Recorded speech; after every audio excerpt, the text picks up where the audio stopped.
अक्टूबर 2015 John Brennan के number पर एक अननोन नंबर से कॉल आती है जो कि 15 साल का लड़का था।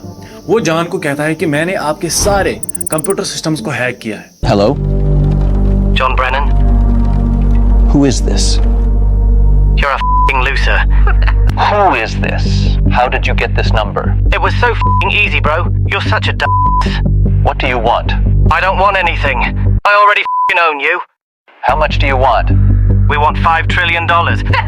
नॉर्मली अगर हमें ऐसी कॉल आती है तो हम उसे एज ए प्रैंक की तरह ट्रीट करेंगे, लेकिन जॉन ब्रेनन उस वक्त दुनिया की सबसे पावरफुल एजेंसी CIA का डायरेक्टर था, जिनको फोन करना तो दूर उनका पर्सनल नंबर लाना ही बहुत बड़ी बात थी। CIA के सिस्टम्स को हैक करके कई कॉन्फिडेंशियल और टॉप सीक्रेट इंफॉर्मेशन को इंटरनेट पर लीक किया जाता है। यहाँ तक कि अफगानिस्तान और इराक में CIA के कई काले कारनामों को ये लड़का इंटरनेट में पब्लिकली रिवील करता है। इस हैकिंग को लेकर जब इन्वेस्टिगेशन होती है तो पता चलता है कि अमेरिका जैसे सुपर पावर देश के होश उड़ाने वाला कोई और नहीं बल्कि 15 साल का एक लड़का, जो अमेरिका से मीलों दूर इंग्लैंड के एक शहर में एक छोटे से कमरे में इस सारी हैकिंग को अंजाम दे रहा है। लेकिन आखिर एक 15 साल के लड़के ने ये सारी हैकिंग कैसे की और इस सब के पीछे उसका असली मकसद क्या था? तो चलिए दोस्तों, इस सारी कहानी को आज हम इस वीडियो में डिटेल में डिस्कस करेंगे। हमारी इस कहानी में दो हैकर्स हैं, एक है क्रैका जिसकी अभी तक मैंने बात की और दूसरा है डिफॉल्ट। अब इस सारी कहानी को समझने के लिए हमें थोड़ा पीछे जाना होगा। डिफॉल्ट की कहानी शुरू होती है 2008 में, जब एनोनिमस नाम का एक हैकिंग ग्रुप अक्सर हेडलाइंस में होता था। Anonymous is one of the biggest online vigilante groups. Members hack into companies and governments. Now a worldwide and widely recognized hacking group. Hackers with the group Anonymous. Citizens of the world, we have seen the erosion of due A process. cyber war. Anonymous has struck again. Anonymous कभी social काज के लिए तो कभी political purposes के लिए बड़ी बड़ी companies और गवर्नमेंट की वेबसाइट्स को हैक करता। एनोनिमस की पॉपुलैरिटी और पावर को देखकर डिफॉल्ट को हैकिंग बहुत ज्यादा पसंद आती है और बस डिफॉल्ट दिन रात मेहनत करता है हैकिंग सीखने के लिए। अब इसके बाद डिफॉल्ट छोटी छोटी वेबसाइट्स को हैक करता है, वीडियो गेम्स की प्रोग्रामिंग को चेंज करके अपने हिसाब से गेम खेलता है। लेकिन इसके बाद डिफॉल्ट एनॉनसेक नाम के एक हैकिंग ग्रुप से जुड़ता है। इस ग्रुप की मदद से वो एक बार कनाडा की यूनिवर्सिटी विंडसर के सिस्टम्स में घुसता है, जिसमें उसे कई फाइनेंशियल रिकॉर्ड्स मिलते हैं। उन रिकॉर्ड्स में डिफॉल्ट को दिखता है कि बहुत सारे स्टूडेंट से यूनिवर्सिटी को लोन वसूलना अभी बाकी है, जिसकी वैल्यू $9 मिलियन थी। और डिफॉल्ट ने जरा भी सोचे बिना ये सारे रिकॉर्ड्स यूनिवर्सिटी के सारे कंप्यूटर से डिलीट कर दिए। ये डिफॉल्ट की सबसे बड़ी हैकिंग थी। 2014 में डेनमार्क गवर्नमेंट एक शर्मनाक लॉ पास करती है, जिस लॉ के अकॉर्डिंग जानवर के साथ कोई भी इंसान सेक्सुअल रिलेशंस बना सकता था। अब ये देखकर डिफॉल्ट को बहुत ज्यादा गुस्सा आता है, क्योंकि उसके पास खुद एक कुत्ता था जिसे वो बहुत ज्यादा प्यार करता था।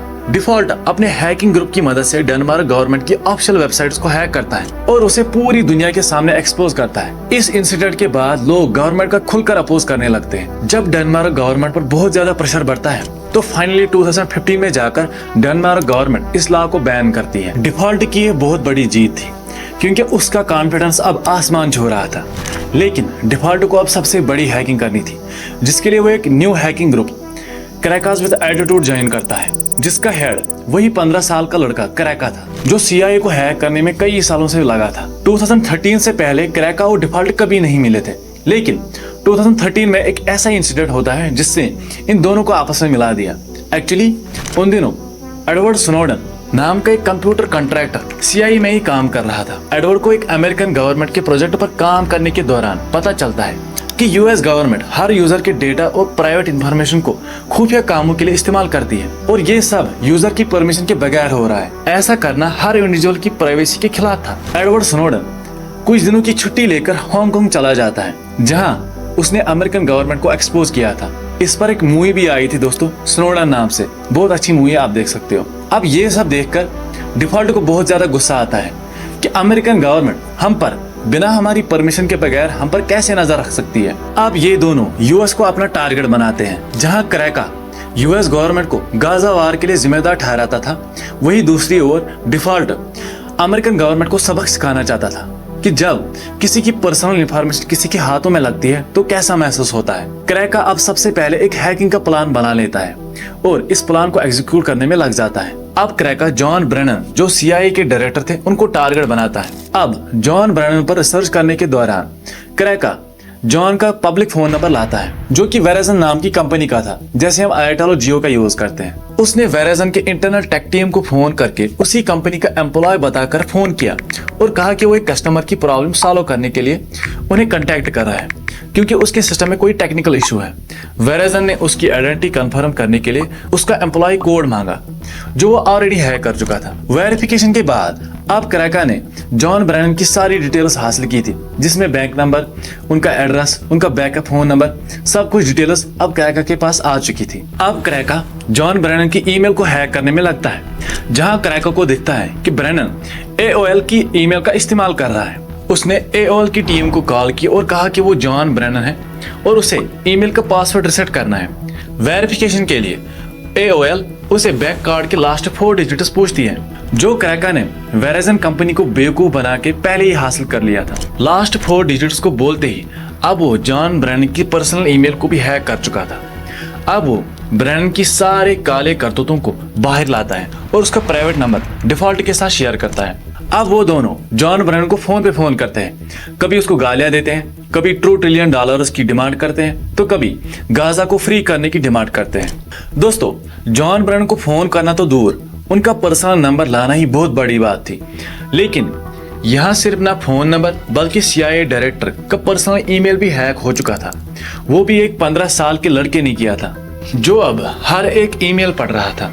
इन ईमेल्स में अमेरिकन गवर्नमेंट और CIA के बड़े बड़े राज थे। ईमेल के अंदर सभी ऑफिसर्स का पर्सनल डेटा, उनके सोशल सिक्योरिटी नंबर्स और गवर्नमेंट से मिलने वाले सभी सीक्रेट इंस्ट्रक्शंस की फाइलें भी मौजूद थी। क्रैका जॉन ब्रेनन के ईमेल का सारा डेटा विकीलीक्स पर अपलोड करता है, जिससे पूरे अमेरिकन गवर्नमेंट की धज्जियां उड़ती है। इस डेटा के लीक होने पर CIA को $1.5 मिलियन का नुकसान हुआ था। उनके बहुत बड़े सीक्रेट एजेंट्स को अंडरग्राउंड होना पड़ा, कई ऑफिसर्स को तो रिजाइन ही करना पड़ा। CIA और FBI का डिपार्टमेंट इस हैकिंग की इन्वेस्टिगेशन में लगता है। वही 15 साल का क्रैका दूर इंग्लैंड में बैठकर अब FBI और डिपार्टमेंट ऑफ जस्टिस के डेटा को भी हैक करता गया। उसने डिपार्टमेंट ऑफ जस्टिस के 9,000 और FBI के 20,000 एजेंट्स की पर्सनल इंफॉर्मेशन को पब्लिक कर दिया। लगातार इन हैकिंग से अमेरिकन गवर्नमेंट को दुनिया भर में शर्मिंदा होना पड़ा।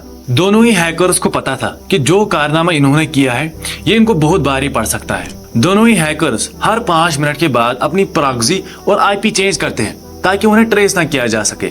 इवन वो घर का वाईफाई भी यूज नहीं करते थे। सब कुछ सही चल रहा था, लेकिन एक रात डिफॉल्ट अपने दोस्तों के साथ वीडियो गेम खेल रहा था और वो नशे में भी था। और दूसरी तरफ न्यूज आती है कि कैसे क्रैकर्स विद एटीट्यूड नाम के एक हैकिंग ग्रुप ने CIA और अमेरिकन गवर्नमेंट को हिला कर रख दिया है। नशे की हालत में डिफॉल्ट अपने दोस्तों को बताता है कि ये सारी हैकिंग मैंने और मेरे एक दोस्त ने की है।